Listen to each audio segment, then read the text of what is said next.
وصف صحابیت سے متصف ہو جانا اللہ تعالیٰ کے کرم سے یہی کسی کی عظمت کے بیان کے لیے کافی ہے، بے شک۔ لیکن اللہ تعالیٰ نے جیسے آپ نے ارشاد فرمایا کہ یہی لکھا گیا ہے علماء کرام کی طرف سے کہ سب سے زیادہ فضیلتیں اگر زبان رسول صلی اللہ علیہ وسلم سے کسی کی بیان ہوئی ہیں تو وہ مولا علی کرم اللہ وجہہ الکریم ہے۔ بے شک بے شک۔ اور ایسے بڑوں کی طرف سے کسی کی تعریف ہونا جو مبالغہ آرائی نہیں کرتے، جن سے جھوٹ ہم متصور نہیں کر سکتے، جن کی نگاہوں میں اتنی باریکی ہو کہ وہ ابھی آدمی اسلام نہیں بھی لایا تب بھی اس کے اندر کی پوشیدہ اچھی صفات کو نگاہ نبوت سے جان لیں، وہ اگر کسی کی تعریف کریں، ایک جملہ بھی فرما دیتے ہیں نا سرکار، تو یہ عظمت کے لیے بہت بڑی بات، بہت بڑی۔ میرا ذکر مجھ سے بہتر ہے کہ اس محفل میں ہے، تو اگر سرکار کہیں ذکر کر دیں کسی کا تو ہم تو اس پہ بھی ذکر خالی کر دیں تو وہ آدمی فخر کرتا ہے۔ تو یہاں تو سرکار صلی اللہ علیہ وسلم کثرت سے فضائل بیان فرما رہے ہیں جو آپ کی عظمت کے اظہار کے لیے بہت ہیں۔ سبحان اللہ۔ پھر آپ کا وصف صحابیت سے مشرف ہونا جس عمر میں ہے وہ عمر بھی آپ کی عظمت کے اوپر دلالت کرتی ہے۔ اس کی وجہ یہ ہے کہ آپ عمر کے لحاظ سے بظاہر کم لیکن شعوری بلوغت میں بہت اعلیٰ درجے پر ہیں کہ بڑے بڑے لوگ جو بہت سارے جو رشتہ داروں کو جمع کر کے سرکار نے اسلام پیش کیا اور وہ اس کی گہرائی کو نہ سمجھ سکے، مصلحتوں کے شکار ہو گئے، برادری کیا کہے گی، بڑا کیا کہے گا، فلاں کیا کہے گا،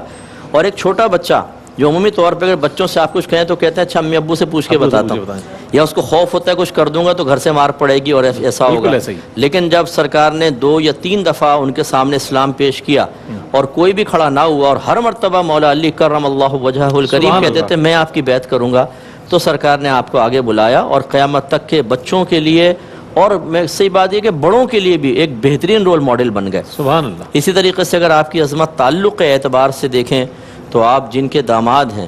اگر مردوں کی طرف سے دیکھیں تو سید الاولین والآخرین، اور اگر خواتین کی طرف سے دیکھیں تو بی بی خدیجہ الکبریٰ رضی اللہ تعالی عنہا جو سیدہ فاطمہ کی بھی والدہ ہیں اور خاتون اول ہیں، اتنے زبردست مقام۔ اور پھر آپ کی شادی حضرت عمر فاروق کہا کرتے تھے کہ 3 خصلتیں ایسی ہیں علی کی جو اگر مجھے ایک بھی مل جاتی نا تو میں اس کو دنیا وما فیہا سے بہتر جانتا۔ ایک تو یہ کہ اللہ تعالیٰ نبی کریم صلی اللہ علیہ وسلم نے ان کی شادی اپنی صاحبزادی سے فرمائی، ایک وہ غزوہ خیبر کا آپ نے بیان فرمایا، ایک جو غالباً غزوہ تبوک میں جو چھوڑ کر گئے سرکار، وہ ایک تیسرا مجھے صحیح ذہن میں نہیں، تو ایک تو یہ اس طرح اللہ نے ان کو نسبت سے نوازا۔ سب ایک بہت بڑی فضیلت جو شاید فضائل میں ذکر بھی ہوگی، لیکن میں کہ آپ کی عظمت کے اعتبار سے عرض کر رہا ہوں، جو غزوہ تبوک میں سرکار جانے لگے تو حضرت علی کو چھوڑ گئے، تو بڑی حسرت سے بظاہر کہا یا رسول اللہ آپ مجھے عورتوں بچوں کے درمیان چھوڑ کے جا رہے ہیں، تو سرکار نے فرمایا کہ علی آپ اس سے خوش نہیں کہ آپ میرے حق میں ویسے ہی ہیں جیسے موسیٰ گئے تھے تو ہارون کو قوم کے پاس چھوڑ کے گئے تھے، ہاں صرف معاملہ یہ ہے کہ میرے بعد کوئی نبی نہیں ہوگا کیونکہ ہارون علیہ السلام نبی تھے۔ تو خلاصہ کلام یہ ہے کہ وصف صحابیت کے اعتبار سے آپ دیکھیں، تعلق کے اعتبار سے دیکھیں، سرکار کی معیت کے اعتبار سے دیکھیں، سرکار کا اعتماد آپ پہ جو ٹرسٹ سرکار فرماتے تھے اس اعتبار سے، اور پیار اور محبت کے اعتبار سے آپ دیکھیں، جس اعتبار سے بھی دیکھ لیں مولا علی کے اندر اگر کوئی نقص نظر آئے گا تو اس شخص کی آنکھ میں اس کی طبیعت میں نقص ہوگا، مولا علی کے اندر نقص نہیں ہوگا۔ کیا کہنے۔ جب آپ کسی عالم کی صحبت میں رہتے ہیں تو اٹھتے بیٹھتے بہت ساری چیزیں سیکھنے کو ملتی ہیں، لوگ آتے ہیں، لوگوں سے معاملات ہوتے ہیں تو آدمی اور سیکھ لیتا ہے۔ تو جو پوری کائنات میں اللہ تعالیٰ کے اس وصف عظیم یعنی علم کی تقسیم کا سبب بنے، جو ان کی صحبت میں رہے گا اس کے علم کا عالم کیا ہوگا۔ اس لیے جو ایک روایت کے مطابق اگرچہ بعض نے صحت پہ کلام کیا ہے لیکن یہ حسن کے درجے تک بھی بعض نے اس کو قرار دیا ہے کہ میں علم کا شہر ہوں، علی اس کا دروازہ ہے۔ اس کا مطلب ہے کہ حضرت اللہ تبارک تعالیٰ نے جو اپنے حبیب کو عطا فرمایا، اور وہ کتنا عطا فرمایا کہ پورا قرآن اللہ تعالیٰ نے سرکار کے سینے میں جمع فرمایا، اور پھر فرمایا ثم ان علینا بیانہ، اے حبیب پھر آپ کے سینے میں جمع کرنے کے بعد اس کا بیان ہمارے ذمہ کرم پر ہے،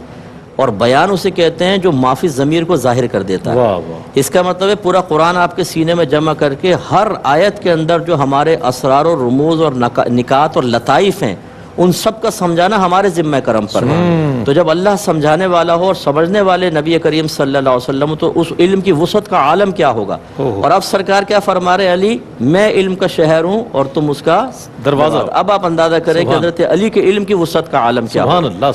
اور پھر مولا علی حضرت عمر فاروق رضی اللہ تعالیٰ عنہ کا یہ فرمانا لولا علی لہلک عمر،